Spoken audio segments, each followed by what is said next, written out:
You are listening to How to Get Over Your Ex, episode number 213, Breakup Anxiety with Georgie.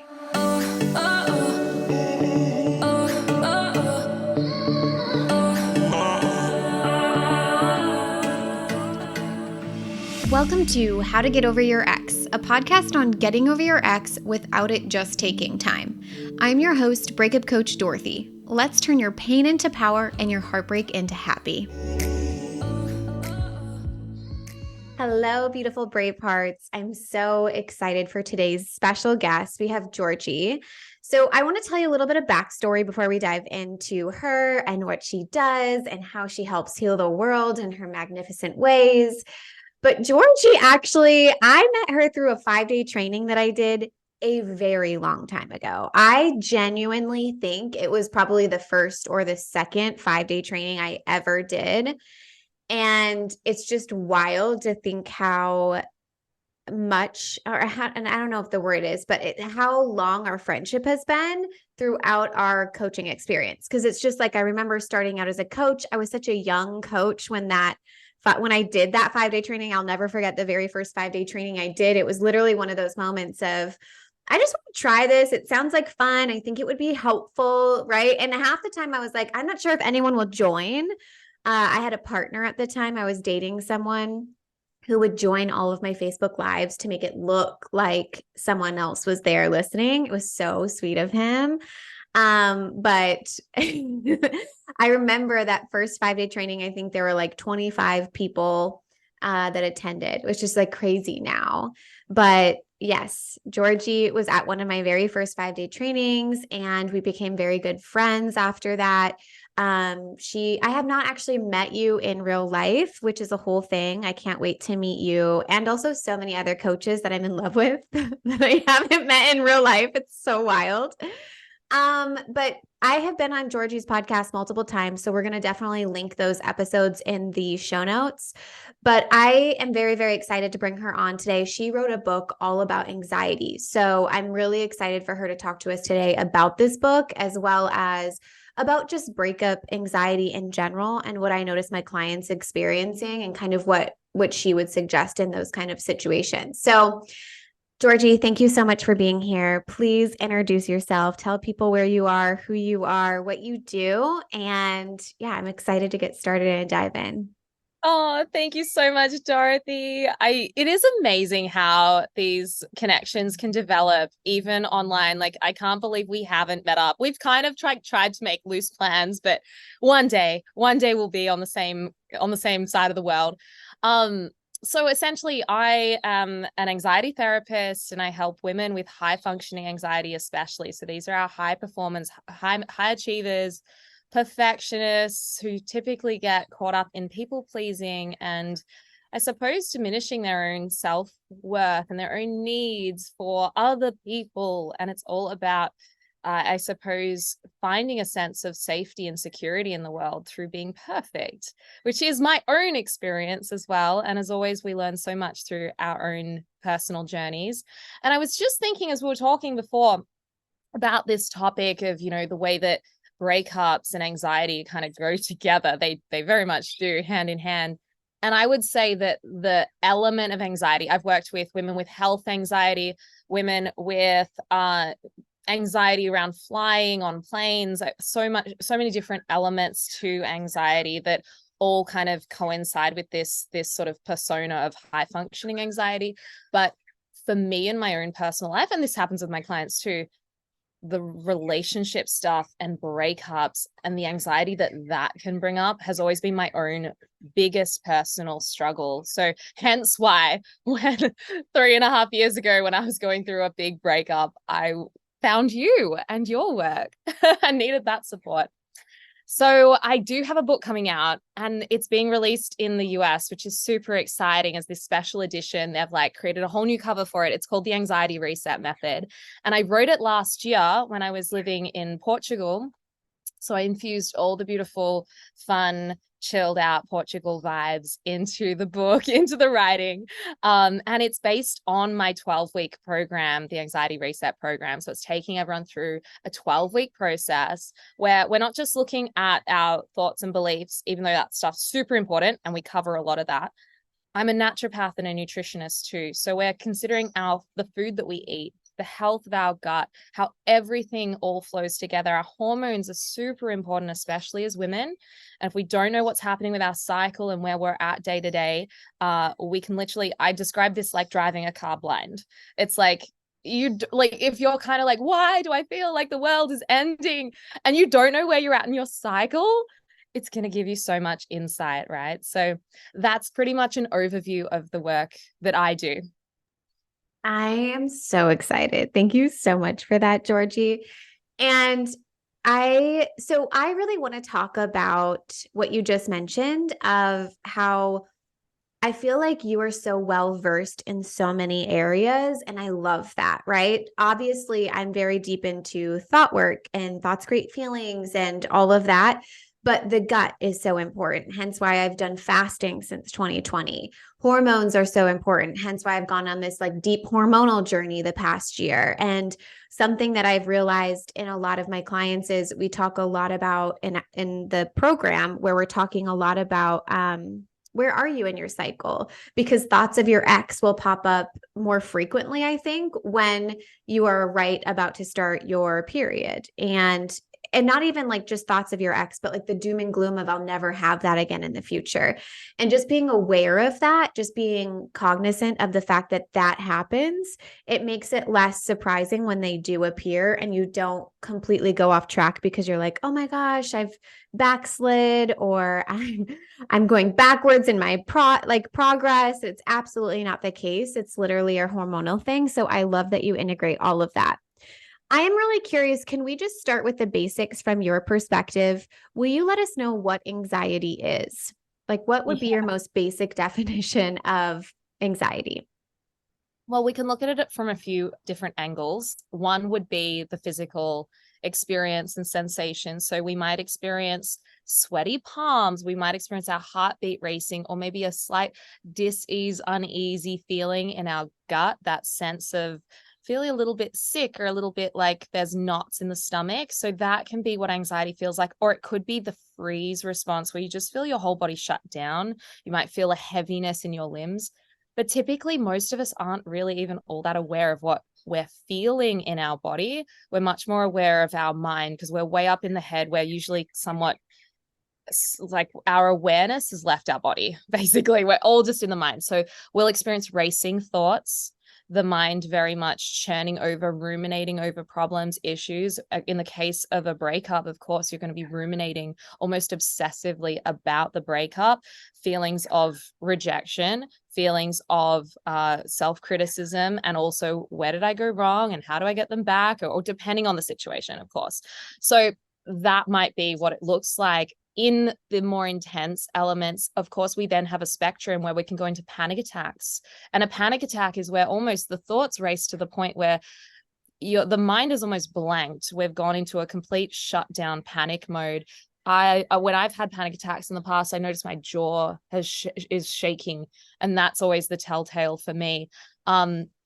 And very much the body's gone into this shutdown mode. The heart's beating really fast. A lot of people end up checking themselves into the hospital thinking they're having a heart attack, having a panic attack. And it is one of the most terrifying experiences that you can have whilst alive as a human being. You do feel like you are dying. So I just want to validate that for anyone who's experienced a panic attack. It is terrifying. There's often hyperventilating and those kind of things. But in terms of the way that I look at anxiety, because these are, of course, the episodes of intensity, there is also this low-grade hum of consistent tension in the body, a feeling of being quite highly strung, feeling reactive, like someone could just say the slightest thing and you're just going to lose it at them. And this is more of that. So there's that low-grade anxiety that often is flowing through women with high-functioning anxiety. And then we'll have those intense episodes where we move into, okay, actually my heart's beating fast and my thoughts are really rapid. I look at anxiety though as a messenger. It is not a problem to numb out or switch off. It is a signal from our body asking for a need to be met. It's telling us something is out of balance. And a lot of people don't like that because we like to just be able to dismiss anxiety and say it's just out of the blue for no reason. It's always there for a reason. We don't have to panic about what the reason is. In fact, having awareness of that and getting to the root of what's going on with this anxiety is very empowering. So the anxiety may be there because legitimately this person you have been in a relationship with who is still calling you and messaging you feels like danger to you and possibly is. And the nervous system is telling you that there needs to be boundaries and you need to get yourself to safety. So that's one messenger. The other messengers, of course, can be, hey, have you remembered to eat lunch today? Because our stable blood sugar levels is really important.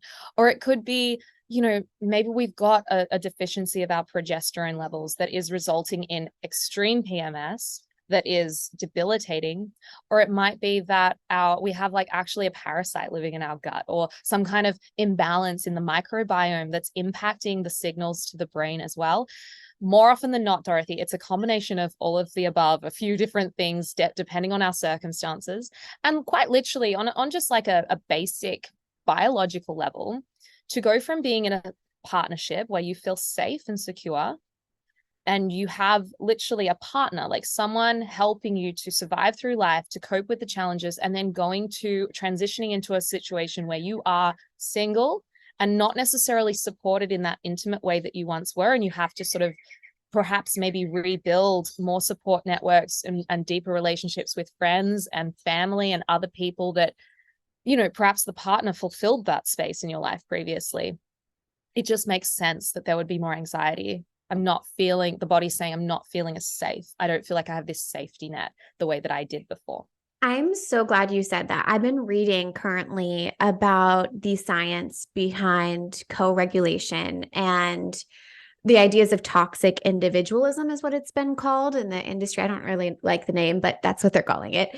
But it's been interesting looking at the science around co-regulation versus self-regulation and noticing that the prefrontal cortex actually has to work harder in environments where you don't have multiple people, which you would think it would be the opposite. Like I thought that when you're around other people, especially for me as an introvert, I feel like it takes a lot of my mental capacity to be around groups of people and doing things. But they talk about kind of in the primitive days where it's like someone's, creating the fire while the other person is watching around them. It takes a mental load off, which then makes it so that the prefrontal cortex doesn't have to exert as much energy as it normally would if it had to make the fire and watch for danger. So it was really fascinating reading that. And then for you to say that it can make total sense, right? If you're going from a relationship where you have this person who's typically watching for danger and you're making the fire, for your prefrontal cortex to be, at its max capacity. And then therefore it's probably easier to experience a lot of anxiety. My question though, actually too, which is kind of related to that, is that what I often find is that a lot of my clients who experience breakup anxiety or I want to define that in just a second, but who are experiencing anxiety after the split or after the end of a relationship, we're actually experiencing a lot of anxiety in the relationship. Mm-hmm. Does that track with you, or like, what are your thoughts about that? Totally. I mean, I think there can be some degree of like, just that anxiety in the aftermath of, okay, like what does this mean now, and who am I? Maybe two people have just grown apart, and there can still be a sense of the unknown and the uncertainty that you're moving into. But I would agree with you, especially if we're looking at a more extreme level of anxiety in the aftermath of a relationship. Typically it's been there before, and that's certainly been my personal experience as well. So there is this usually we're looking at some kind of attachment wounding, meaning that we are feeling a sense of this damage to an attachment that we had, and that sends the mind into almost like a paranoia of how do I get that attachment back, because that's how I felt safe and secure. That's why there is this urge to get back together with an ex, even if you know they weren't good for you, even if you know that they weren't meeting your needs. A part of you goes, well, I'll just suppress those needs, it's fine, so that I can get the greater need, which is to just have them here to watch while I make the fire, because then I won't die. Whereas we're at a stage of our development as a species most of the time where we can meet a lot of our needs. We're not going to die. We're going to be okay. But there are these emotional needs that we're almost like addicted to receiving from that person in the aftermath. So there's like, like a drug withdrawal. It's kind of the same thing. You have to go through this withdrawal phase of, I can't get my fix. I can't get my needs met from that person. I've got to go find it elsewhere.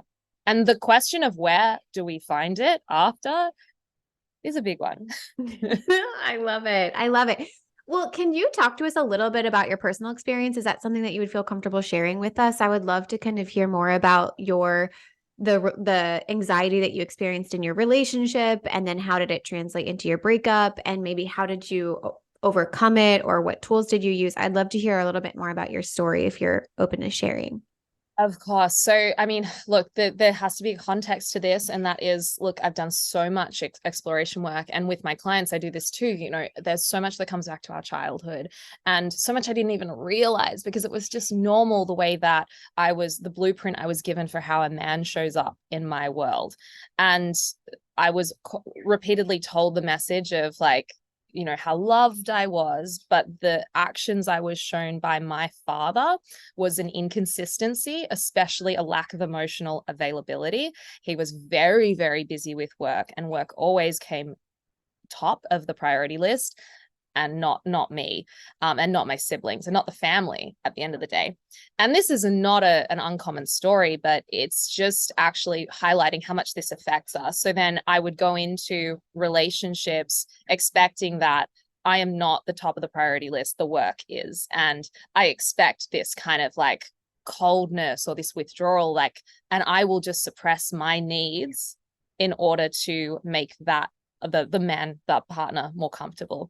So then fast forward to the relationship that I had. I mean, I didn't even know about attachment theory. But when I went into that relationship, I didn't even notice that I had this anxious attachment style that had began through my childhood.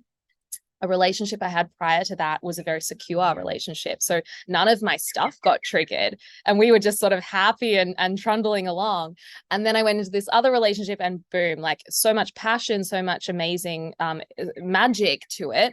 But also he was in that avoidant style, I was in that anxious style, and everything just came out. So was there anxiety before the breakup? Absolutely there was. And I had actually moved to be in England to live with him. And it was in that situation of us actually living together that everything came to the surface. And I just noticed myself more and more and more accommodating to his needs and diminishing my own, feeling more and more anxiety. Also at the same time helping people with anxiety and thinking, oh my God, like how can I do this, because I don't have my own stuff together. Which is just such a whole other topic, and I really want to share that because I want people to know how human we all are. And I think I can give the impression, and we all can, that like you've got it all together all the time. And I certainly don't. And I certainly didn't at that point. And I've learned so much through that experience. So then the breakup happened when I was back in Australia for a few weeks over a video call. And it was, I was meant to go back to England. I still did. I flew back for 3 days to pack up my stuff because I'd moved there and I wanted to have that closure and that finality. But it was kind of crazy when you think about flying from Australia to England for 3 days and back. And that was all just before COVID. So then the world shut down. So it was all perfect timing in many ways. But then there I am in lockdown and COVID, like heart absolutely broken, devastated, just in the grief of it all. And in terms of moving through it, the grief is just something you have to move through. I would say, for so like there is an element of that there is a pain we just have to go into and meet within ourselves. And what I've learned through that journey is so much of reclaiming my own self-worth. I mean, so much of healing my own childhood wounds with my father, and all of that happened, just a few years ago. So more that I thought I'd done that work. I thought I knew all about it, but there is so much to uncover when you're actually living life and other people are around you mirroring back to you and triggering things in you, bringing stuff to the surface. So one of the things that helped me the most, I would say, was actually seeing what I was going through as a lesson and seeing it as, okay, what can I learn about this and how can I grow? That mindset around it gave me a sense or a framework of I suppose, a sense of control in what was unfolding. It gave me the sense of, I'm going to turn these lemons into my lemonade somehow. You often talk about like, I'm going to build my empire anyway. And I very much took that approach too. But in terms of the actual anxiety, moment to moment, Kava was an excellent friend of mine. Kava is a beautiful herb. It's not available necessarily in every single country. It is available in the US. You can get it from places like Whole Foods. There's certain brands and things you can look into. You have to be mindful of medication, so check with your doctor or your naturopathic physician. But it's a herbal medicine that has it's non-addictive, and it has a very calming effect on the nervous system. The Latin name for it is Piper methysticum. You can look it up. Skullcap and passion flower are other herbs of mine that are my favorites. So these are all like when you are going through something devastating in your life and your nervous system is shot. Herbs can be a temporary relief that is so much better for us than going to our typical pharmaceuticals. So it's just something that's nourishing, that helped me sleep when I wasn't sleeping, things like that I knew were just like grating at my resilience. What are your I want to talk about that, because thank you so much for offering those up. And if you have any links that you want to share, I would love to put those in the show notes for people. That also reminds me of acupuncture. I feel like that has been like huge for my nervous system after the miscarriage. She literally will have me lay on my stomach and then put some, it feels like she's shutting off my body and then restarting it. Like you shut off your phone and then you restart it. It feels so good. Is that also something that you would recommend, or like not really? Totally. Like if you can be held by healers, by a therapist, by a coach, by like even a manual therapist. I love massages. Do it. It's about tapping into what feels good and using this whole experience and the anxiety coming up when you are in that breakup anxiety, it is an intense place to be, which is why I'm like at the first aid, like how can we just like get ourselves to sleep and to function? But ultimately it is a journey of like, how can I start being that person more for myself and advocate for my needs? And I want to feel good right now, and I want to feel the intimacy of touch right now, not necessarily, not in a sexual way, just the sense of being touched. Massage can be a beautiful way to experience that, especially if you live alone or maybe you're not connected very well with family and things like that. So that's one option. That was not an option for me during COVID, but it is an option. The other thing I love is like running a bath and sitting in the bath. It's like taking yourself back to the womb where all your needs are met emotionally, physically. So it's very soothing for our nervous system if you can do that. I got very into cold water therapy too, which is things like having a 30-second burst of cold water at the end of your typical shower. I was also doing ocean dips and things like that in freezing cold water. But all of this I found very soothing and nourishing for my nervous system during that time. So it is about like exploring and getting curious about that, instead of the part of us that's so used to pushing through and pushing down and suppressing our needs. The part of you that says, oh no, that's indulgent or luxurious to have a massage. You don't need that. Just keep going. And actually saying, you know what? I'm going through something really hard and I need rest and I need support.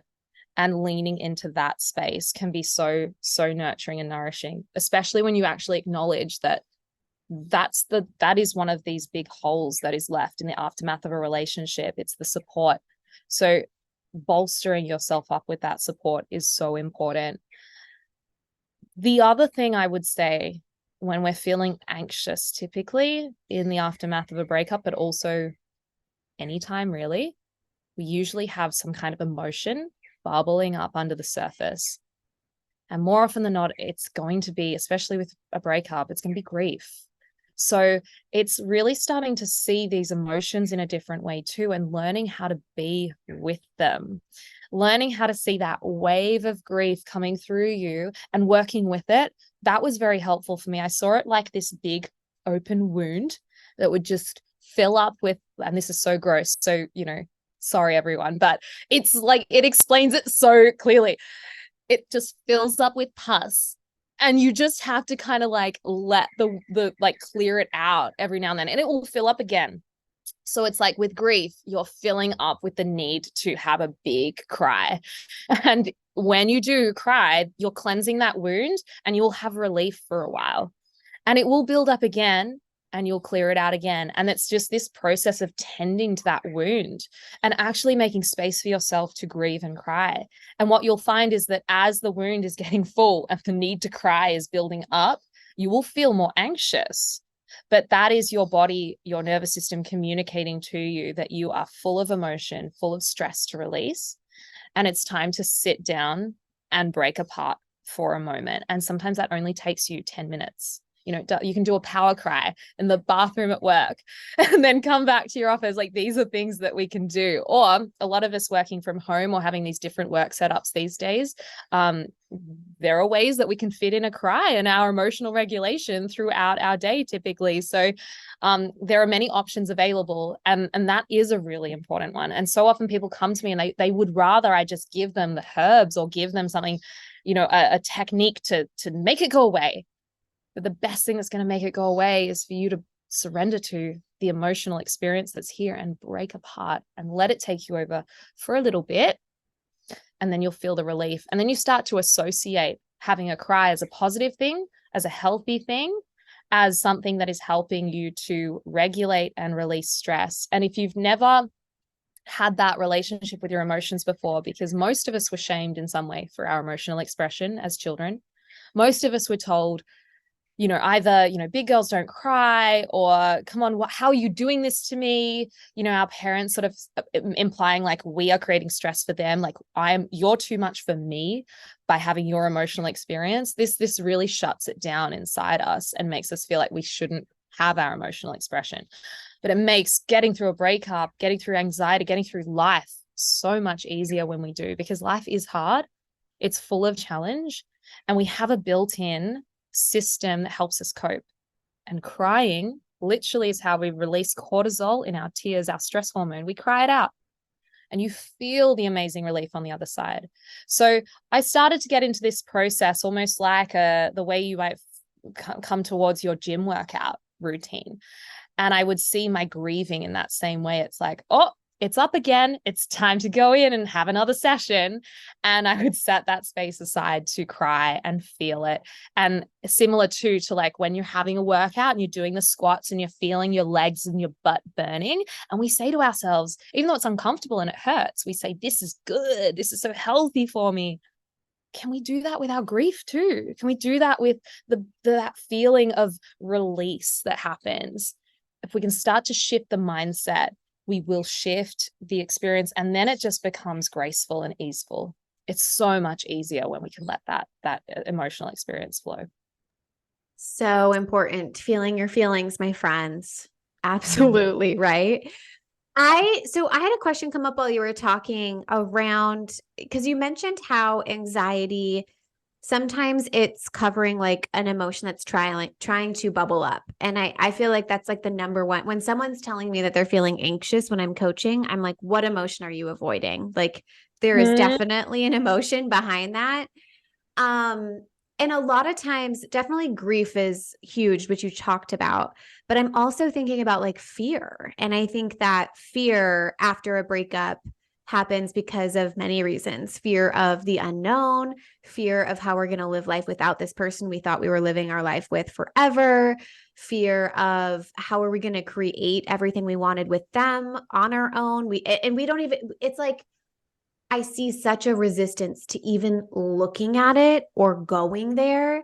And that's why I feel like anxiety will go on top of it so that we don't even have to like dive into the fear. Do you notice that? And if so, what have been your techniques? Like, how would you help someone kind of navigate into that or feel comfortable and safe enough to even navigate into that?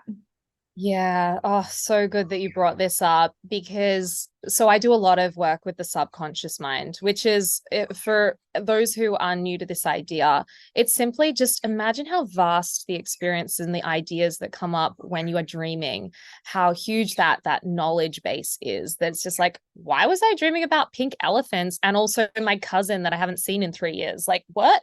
Like things, weird stuff comes out of there, right? And it's not conscious to our minds. So you can sit and go in circles talking on the conscious level, or we can just go down into the subconscious mind and you will get results and answers much more efficiently. So I often will dive in with a session with people and we'll say, what is beneath this anxiety? And all of a sudden, my client's 3 years old and they're just like watching their parents fight and they're feeling sick and anxious and they've got no control over it. And their parents are screaming at each other and they just want them to stop.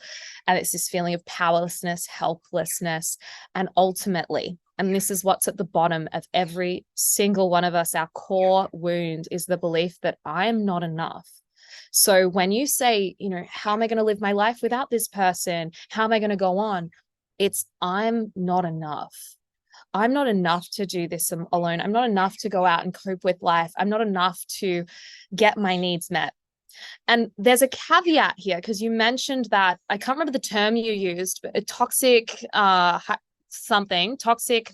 So it was Toxic individuality, which sounds a or lot like individualism or something like that. Yeah. yeah, sounds a lot like the hyper independence idea, right? The idea that you should just be completely whole and complete on your own and never need anyone else. And I mean, I would say I swung into that zone myself for a while, just I trying to think we like, all do. I genuinely do think we all do that because especially when you're coming out of it was almost a coping mechanism is what I found was coming out of this terrible relationship. I'm like, yes, I'm going to like build this bigger and better life and I'm going to do it all on my own.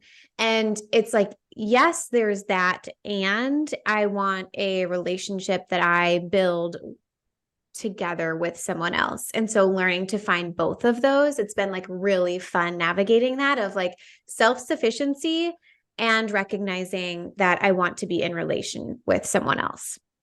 yes. And it's such a like there is such a dance with this. I would say, yeah, for me, I mean, especially it was like I almost went into my anxious mind wanted me to have a full game plan for what if I never find anyone and I'm alone forever. And I was like, okay, so like I'll need to make sure I'm totally financially sound. I'll need to like it was, yeah, it's so funny how we can do that. And so it's been a process too of breaking that down and creating space for love and a partnership in my life without necessarily, letting go of also taking care of myself. So yeah, there is this dance. So it's realizing that you can find this enoughness in yourself, but also part of being enough and whole and powerful in yourself is also knowing I am a worthy partner. I have so much to offer to someone else's life as well. I've got so much love to give and I'm worthy of receiving that love back. And I can go out and open up avenues in my life for that love to come in whilst also taking care of myself. And I can advocate for myself. I can set boundaries. I can learn how to detect like narcissists in my nervous system so that when I'm on that date, I can really feel this is not a safe person for me and this is a safe person for me. I mean, that's a whole lesson in itself, just sort of navigating the who's good for my heart and who makes my body feel like prey.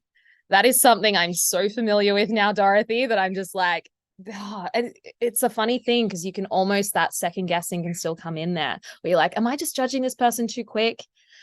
But the nervous system, the body is so wise. And if you're wondering like, why am I feeling so anxious and repeatedly, consistently, whenever I'm talking to this person, when I'm on the date with them, when on a second date with them, still felt that way, I would start learning to listen to what that anxiety is telling you. It is being your friend. I've had clients say to me, like, I went on these dates and this guy was staring at my breasts the whole time and I felt so anxious. And I'm like, why am I feeling so anxious? This is so bad that the anxiety is here. I'm like, girl, that anxiety is protecting you. It was literally, you could see that this man was objectifying you and you were feeling that lack of honoring your nervous Yes. system. And I feel like that's a level of trust. Like you have to get to this space where you trust yourself and your own discernment. And I think that that's hard to get to when you have just gone through an earth-shattering breakup. You're second guessing everything, you know what I mean? And so I think that's why what you're talking about is like doing this work and reclaiming yourself, reclaiming your space, reclaiming all of this to find yourself and get solid and grounded with you is a level of trust with yourself to be able to discern between I'm feeling anxious and I don't want to change that. I'm feeling anxious for a reason versus it's like when I talk about it, I talk about changing your thoughts or changing your circumstance, right? We could change our thoughts to feel less anxious if we wanted to. But in those, like this scenario that you just talked about, why would we want to? Like, I would rather change the circumstance and be around someone that it's easy to feel safe with. Exactly. We don't want to gaslight ourselves. Yes, But what's exactly. really cool is that like those who are maybe in the anxiety of a breakup right now, like this is awesome because your journey is beginning now where you can rebuild this trust with yourself. You can see this anxiety in a new way, see it as a helper, see it as a friend. It's not an inconvenience. It's talking to you. It's actually a younger version of you, maybe 5-year-old you, 3-year-old you watching your parents fight, feeling helpless. What does she need you to be for her now? Maybe she needs you to say, it's okay. I love you. And I'm going to keep you safe. I'm going to create an environment for you in your life as an adult now where you don't have to be around people who yell at each other, where you don't have to be in situations that make you feel unsafe. And if you are, we get to leave. Whereas when you're 3 as a child watching your parents fight, there's nowhere to go. So that's where the helplessness comes in. So it's upgrading this mentality, this understanding that now you do have power. Now you can make choices most of the time and you can really advocate for your needs. But the other piece that's really exciting is as all this energy is moving through you, let's just see it that way, like this emotional energy, this grief, this anxiety, it's a real opportunity to clear it and release it, because I'm going to guess that this anxiety did not actually begin in this pattern, typically did not begin with this person and this relationship. Typically, we've experienced somewhat of a pattern of it. Maybe it does go back to childhood. Maybe it's something later on that happened. Everyone's got their own unique story, but often there is some kind of parental influence here too that we can look at. So you are healing something deep right now, and you are totally plot twisting your story so that you do not have to continue experiencing that pattern, should you choose to clear and work with this energy that's coming up. So ways that we can clear that are through literally crying, like we've talked about, but shaking the body is really powerful too. And there's no there is science to this, but there's no perfect way that you have to do this. Like, how do you want to shake your body? Just shake your body. If you want to just wiggle your limbs around like you're, I don't know, like a Muppet puppet or something, do that for 30 seconds, play some music. You could dance while you do it. You can shake any way that feels right for you. And you're going to be mimicking this natural process of nervous system regulation that animals do, but humans suppress because it looks weird. So you might notice you tend towards that leg jiggling thing when you're sitting there at your office chair working or sitting doing something, or maybe even on a date or something, your legs jiggling. That's actually your body naturally helping you to release nervous tension. It's the shaking happening. So it's calming down your nervous system. And so if we can kind of instead of shaming that and being like, oh my God, why is my leg doing this? I'm so weird. If we can start to say, actually, I'm going to go with this. My legs want to jiggle. Maybe not necessarily fully on your date or something, but at home, maybe give your legs a jiggle. They want to jiggle. Let them jiggle. Dancing's a beautiful one. And then, of course, we've got anger, bitterness, resentment. It's typically going to be there too. So we're going to move that anger. And for women, it's tough to be angry because we've been shamed for centuries for being angry. We're not allowed to be angry. Men get to be angry. Typically, women get called crazy if we're angry, but doesn't mean we don't have anger. And we need to find a channel for that anger to move. So I love a pillow scream, grabbing a pillow, screaming into it for, 3 times in a row, or until you feel like you've emptied out that anger. You can also scream underwater. You can do a silent scream. This is the more sort of friendly to the neighbors and the public around you. Is I've done this before. I've had to use it because, sometimes something will happen and you're just angry, but you don't want to be that angry person and you want to calm the nervous system down. So I've been walking down a street one time and there was no one in front of me and I just needed to move the anger. So I just clenched my fists and I made all the muscular movements with my jaw and my shoulders as though I was screaming, but made no noise. And I just did that a couple of times and it just helped me to unload that energy. And I felt so much better. And then I was able to continue a calm conversation in public with the person that I was with at that time. So these are— I love that so much.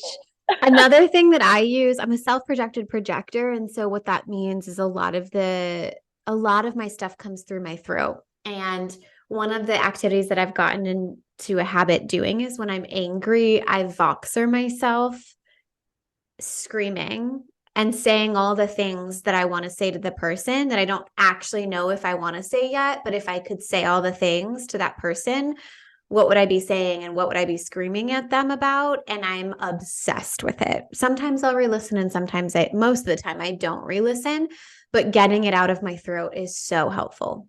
I love that. Ultimately, we want to be able to show up in future partnerships in our most clear communication. So if we can start practicing now how to clear those intense, heightened emotions going forward, and in all our relationships, whether it's a family member or a friend, we don't want to unload and project all our childhood stuff onto them. You're just being like dad right now, or you're being like my mom, and I never felt important, so I'm going to scream so that you listen to me because I was never listened to. If we kind of come from that place and we're projecting because perhaps this friend or this partner or whoever it is isn't responsible for all of that stuff, we're going to be really unclean and unclear in our communication, and we can come from a much clearer place. So that's so cool that you do that. I love that. One of my favorite things. I do love it. So tell us, this has been so helpful. Thank you so much, Georgie, for everything that you've shared. Can you let us know when in the United States your book's coming out? It's called The Anxiety Reset Method, correct? That's right. It's coming out on the 7th of November. It's so soon. So I'm exciting. doing a whole online retreat day to launch it on the 11th of November. So we'll have 11/11. So fun. So it's going to be such a beautiful thing. I'm really excited to get it out there to everyone in the US, because we've had it out in Australia for a few months, but it's just one of those things where, you could probably order it through some complicated thing with excess shipping, but it's going to be so cool to have the US edition. Also, I told the publishers we should probably take out the kangaroo meat suggestion because we don't have the kangaroos.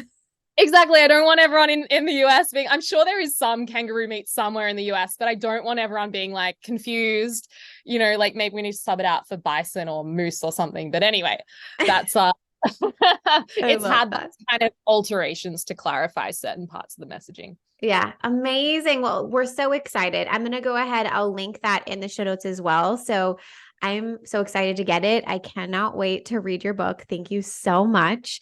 Is there anything else that you want to share with the Bravehearts who are listening in today about anxiety, breakup anxiety, relationship anxiety? There's all kinds of anxiety. Well, the mind learns through repetition. So I will say this again. This anxiety is not an inconvenience. I know it's uncomfortable, but it is here to teach you. It's here to reconnect you. It's screaming at you to reconnect with yourself, to advocate for yourself, to be the partner you need for you right now, so that eventually that energy will call into your life, and you can call that in and magnetize it to yourself. So use the anxiety. It is your friend. It's guiding you back to your wholeness, and it's guiding you back to a life beyond your wildest dreams. So that's what I would say. to leave us there. Yes, thank you so much. I appreciate you and your time and your amazing insight. Thank you. Thank you for being here today. Well, thank you, Dorothy. Such a pleasure. If you're loving the How to Get Over Your Ex podcast and you want to learn how to get over your ex in 3 months or less to build a life better than the one you thought you had with your ex, I would like to personally invite you to my next group course where we take everything you've learned here on the podcast and apply it to your life. Come check it out at www.lifecoachdorothy.com.